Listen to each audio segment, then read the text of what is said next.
हरियाणा विधानसभा का सत्र जारी है। तीसरे दिन की बात करें तो काफी हंगामेदार विधानसभा का तीसरे दिन का सत्र रहा, जहां रघुवीर कादियान कांग्रेस के सीनियर विधायक है, उनको पूरे सत्र के लिए निष्कासित कर दिया गया है।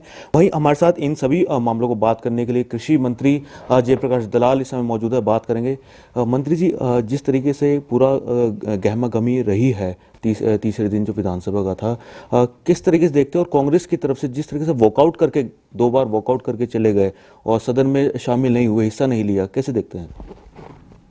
ये बड़ा दुर्भाग्यपूर्ण घटना हुई है कि सदन के अंदर हमारे वरिष्ठतम जो सदस्य हैं डॉक्टर रघुवीर सिंह कादियान, जो खुद स्पीकर भी रहे हैं, उन्होंने एक विधेयक की प्रति को फाड़ दिया और ये पूरे सदन का अपमान हुआ है। और हमारे स्पीकर ने बार बार उनको कहा कि आप से गलती हुई है, आप क्षमा याचना कर लें, लेकिन उन्होंने इसको जस्टिफाई करने की कोशिश की।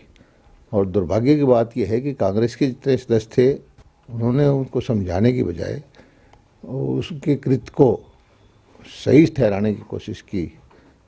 तो हाउस के पास और कोई दूसरा चारा नहीं था कि सदन का अपमान उन्होंने किया है, इसलिए उन्होंने पूरे जो इस बार का जो टाइम है उसके लिए निलंबित कर दिया है। और ये एक जायज़ कदम उठाया है ताकि सदन का अपमान करने की कोई सदस्य हिम्मत ना कर सके। बार बार विधायकों की तरफ से यही कहा जाता है कि सत्ता पक्ष जो है वार्ता नहीं चाहती, वार्ता करके डिस्कशन नहीं चाहती है सदन के अंदर, लेकिन खुद वॉकआउट करके बाहर चले जाते हैं। किस तरीके से देखते हैं इस आचरण को?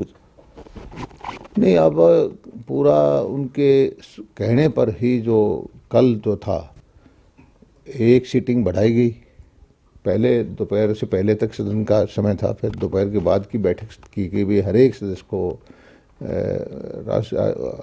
जो राज्यपाल जी के अभिभाषण पर बोलने का मौका मिले, सबको 5-5 मिनट का टाइम दिया गया। लेकिन हमारे कांग्रेस के सदस्य जो हैं वो बोलना नहीं चाहते, उनके पास कोई मुद्दा नहीं है, तो वॉकआउट करके चले गए। हमारा जो मुख्यमंत्री जी हैं, सत्ता पक्ष जो है, वो तो उनको बार बार मौका देता है, बार बार समय देता है, लेकिन वो बोलने के बजाय सुर्खियों में रहना चाहते हैं। उनके पास कोई तथ्य नहीं है, कोई ऐसा विषय नहीं है जो जनता के सामने रख के हल्ला गुल्ला करके बस अखबार की सुर्खियां बनाना चाहते हैं। इससे ज़्यादा उनका कोई मकसद है भी नहीं।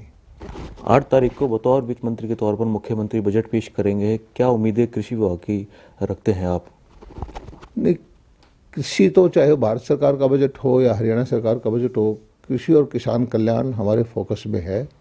और आप देख ही रहे हैं कि कितनी योजनाएं किसानों के हित की हम लेके आए हैं। सबसे अच्छी मंडी चलती हैं, हरियाणा सबसे 14 फसलों को खरीदता है, सबसे ज़्यादा भाव देता है। आज दक्षिण हरियाणा का किसान के चेहरे पे खुशहाली है। सरसों जो है एमएसपी से ऊपर बिक रही है, बहुत सारी चीज़ें उससे ऊपर भाव चल रहा है। किसान की फसल खराब हुई तो 561 करोड़ रुपए का पैसा हरियाणा सरकार ने अपने खजाने से दिया।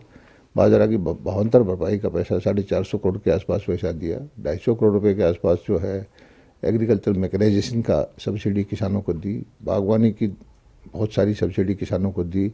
1000 करोड़ रुपया के आसपास जो बीमा कंपनियों द्वारा किसानों को मिलेगा। एक ही फसल का 1500 करोड़ रुपया किसान को जोखिम का मिलने जा रहा है हरियाणा सरकार बीमा कंपनी द्वारा। ऐसा इतिहास में पहले कभी नहीं हुआ। 8 तारीख को एक कॉन्क्लेव भी रखा गया है जहरीली खेती को लेकर, किस तरह का कॉन्क्लेव है ये? आजकल विषय ये है कि जो उत्पादन लोग अच्छा कर लेते हैं, किसान काफ़ी कर लेते हैं, लेकिन क्वालिटी पे कम ध्यान है। और आम डिमांड इस वक्त है जहर मुक्त खेती की, ऑर्गेनिक प्रोडक्ट की, चाहे वो सब्जियां हो, चाहे वो फल हो, फूल हो या फसलें हो। तो इस पे जहर मुक्त कृषि पर हमारा एक दिन का कॉन्क्लेव है और हमारे विभाग का इस तरफ अब बहुत ध्यान रहेगा कि लोग जो है प्राकृतिक कृषि की तरफ बढ़े। उनको हम कुछ न कुछ इंसेंटिव भी देंगे, उनको ट्रेनिंग भी देंगे, उनको सिखाएंगे। और लगभग 2000 आदमियों का कॉन्क्लेव ये कुरुक्षेत्र यूनिवर्सिटी के सभागार में होगा, जिसमें हमारे मुख्यमंत्री जी भी होंगे और महामहिम राज्यपाल जो गुजरात के हैं आचार्य देवव्रत जी होंगे। सारी यूनिवर्सिटी के जो कृषि से संबंधित है उनके वाइस चांसलर, कृषि के वैज्ञानिक, सब मिलजुल करके किसानों के साथ आपस में वार्तालाप करेंगे और मुझे लगता है कि इससे किसानों का हित होगा और किसान जो प्राकृतिक कृषि की तरफ आकर्षित होंगे, जो बाज़ार की आज मांग है उसको पूर्ति करके वो ज़्यादा लाभ कमाएंगे।